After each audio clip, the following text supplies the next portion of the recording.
Friends, ఈరోజు అయితే నేను చిన్నై చేపల కర్రీ చేస్తాను. ఎలా చేస్తానో చూడండి. ఫస్ట్ అయితే ఆయిల్ పోసుకోవాలి. ఆయిల్ అయితే వేడైంది, కొంచెం జీలకర్ర వేసుకోవాలి.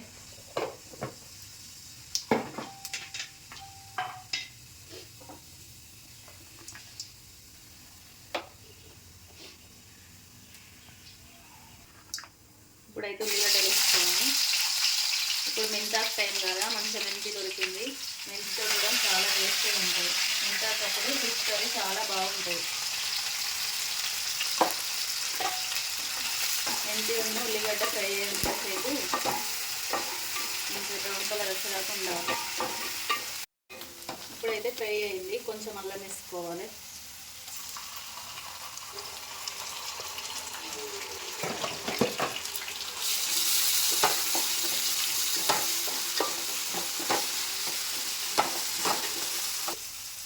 ఇప్పుడైతే కొంచెం పసుపు వేసుకోవాలి.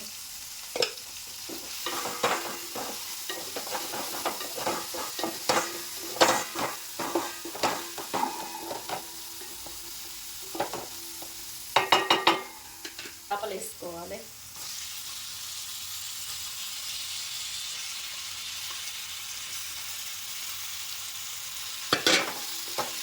చేపలు మంచిగా ఫ్రై అయినాక చింతపండు రసం పోసుకుంటే చాలా టేస్టీగా ఉంటుంది.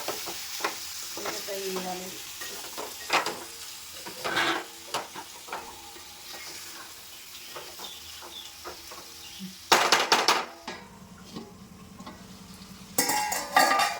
ఇప్పుడైతే మంచిగా ఫ్రై అయినాయి. ఇలా కొంచెం కారం, బాగా సేపు ఇట్లా ఉంటే మొత్తం తుక్కు అయితే బాగా సేపు ఫ్రై కానియద్దు. కొంచెం కారం వేసుకోవాలి సరిపోయేంత.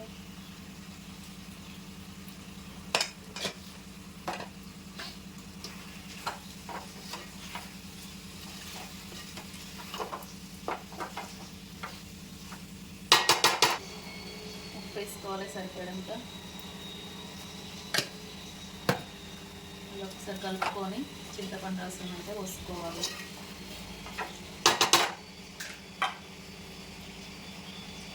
అయితే పోస్తాను. బాగా పోయకుండా కొంచెం వేసి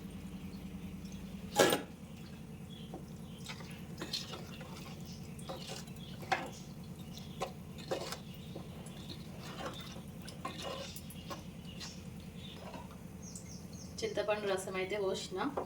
కొద్దిసేపు అయినాక మళ్ళీ మెంతి పొడిని కొత్తిమీర వేసుకొని ఆఫ్ చేస్తే అయిపోతుంది. కొంచెం మసలాలి. ఇప్పుడు మూత పెట్టుకొని మసిపించుకోవాలి. అయితే సూపర్గా మసులుతుంది. ఇందులో కొంచెం మెంతి పొడి వేస్తాను. మెంతాకు వేసినాం కాబట్టి మెంతి పొడి కొంచెం తక్కువ వేసుకోవాలి.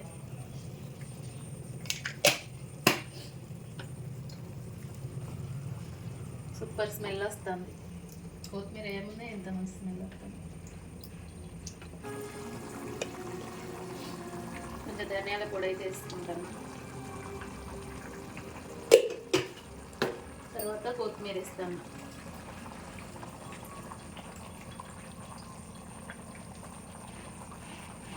మా చేపల కూర అయితే ఫుల్ వాసన వస్తుంది. ఫుల్ సూపర్ అంటే సూపర్ స్మెల్ వస్తుంది. అయిపోయింది మా చేపల కూర అయితే. మా చేపల కూర కనుక మీకు నచ్చినట్లయితే లైక్ చేయండి, షేర్ చేయండి, సబ్స్క్రైబ్ చేయండి. మా స్వాతి టీమ్ని సపోర్ట్ చేయండి. ఓకేనా? టేస్ట్ చేసి అయితే చెప్తా. అన్నం కూడా అయింది. Okay, bye friends. ఈరోజు అయితే నేను చిన్న చేపల కూర వండినా కదా, టేస్ట్ చేసి చెప్తా. ఈ చేపల కూర అయితే ఈరోజు నేను ఫుల్ వీడియో చేసిన, అందరు చూడండి.